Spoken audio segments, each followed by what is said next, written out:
Welcome, this is Gauri Gopnath for NE24. On April 27, 2025 at Jivandip Old Age Home in Fakir Tilla, Silchar, 80-year-old retired government employee Gitesh Ranjan Pal made a remarkable humanitarian gesture by pledging to donate his body after death through the Human Science Forum. This emotional event organized at an institution run by the AGO Udichi under the Ministry of Social Justice and Empowerment highlighted the spirit of selfless giving. Forum members Surajit Som, Shayani Som, Samir Bose, Kalpa Datta, Khadija Begum and Pinky Das along with other guests and residents witnessed the moment. Speakers stressed that posthumous body donation is not only vital for medical research but also a profound expression of compassion.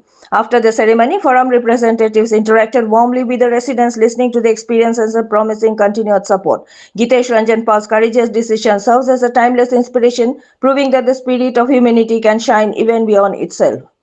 For more news and updates, subscribe our channel NE24 YouTube and support us by following our page. নমস্কার সবাইকে বাংলা নববর্ষের তৃতীয় শুভেচ্ছা জানিয়ে আমার সবাইকে আমার পক্ষ থেকে সবাইকে আমার অভিনন্দন জানাই এই বলে আমার বক্তব্য। আমার নাম শ্রী গীতেশ চন্দ্র পাল। আমি সব জ্ঞানে সুস্থ মানে আমার দেবতা। আমি এই সংসারে বা সমাজের বিভিন্ন কাজে লাগে বলে আমি সব জ্ঞানে সুস্থ মানে সেই কাজ করতে আসতে এখানে এসেছি।